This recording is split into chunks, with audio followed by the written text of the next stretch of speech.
Bueno, la primera población entonces que vamos a estudiar son los niños con actitudes sobresalientes. Detrás de la palabra actitudes sobresalientes hay dos palabras clave, que son dotación y talento. Apúntenla para que siempre la tengan presente. La palabra dotación y la palabra talento. Dotación y talento.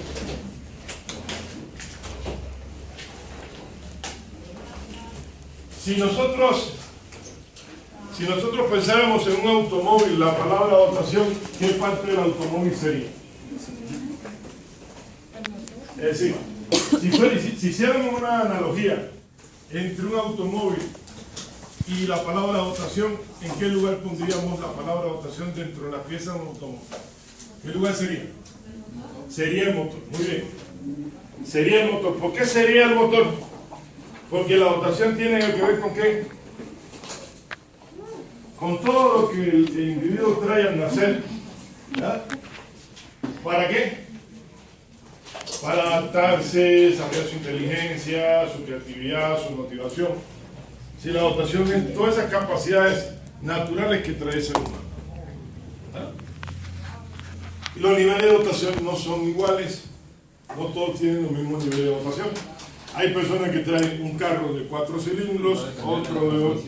¿Cómo? Depende mucho de la transmisión. Ahorita seguiríamos con la analogía y le hablaríamos de los catalizadores. Muy bien. Ahí tu reconocimiento, mi buen Navarro. Sí, ahí.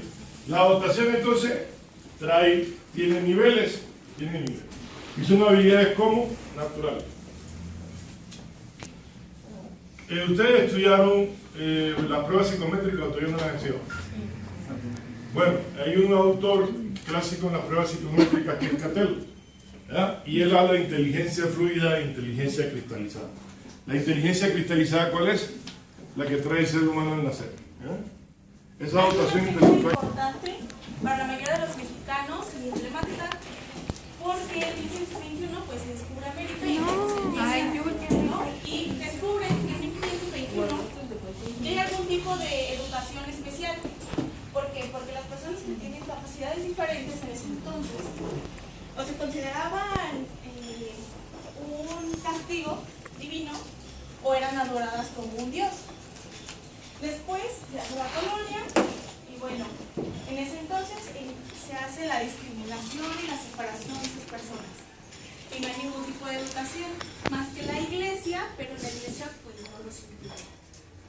Y no es hasta 1866 que se empiezan a hacer las políticas de atención y se funda la primera escuela municipal para sordomudos.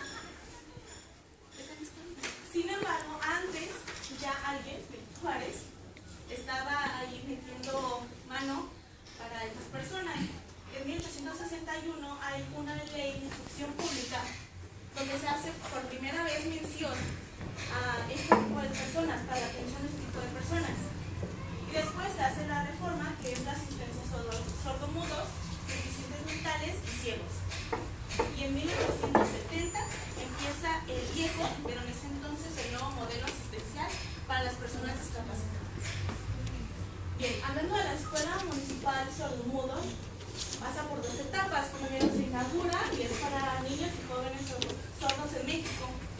Y después se hace una fundación que la hace escuela normal para preparar a los profesores y que estos puedan posteriormente dar clases a las personas con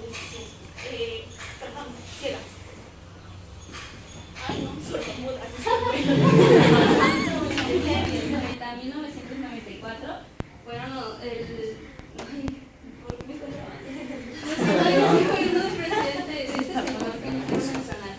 pero bueno, este señor, parte de sus preocupaciones era aquí dice, la modernización educativa constituyó la preocupación destacada y el tema al que más tiempo y reflexión dedicó Gortari. Pues sí, si no hubiera sido por Gortari se hubiera quedado la educación especial muy estancada. Entonces se crea el programa de modernización educativa de 1989 a 1994, dentro del cual los retos eran básicamente la modernización integral del sistema y la calidad de la educación. Esto en respuesta a la creciente demanda de los cambios a nivel mundial. O sea, ya en todo el mundo estaba habiendo cambios en las políticas educativas y México no se podía quedar atrás, ¿verdad? Pero claro, México lo adaptó pues, a sus posibilidades y a sus propios intereses.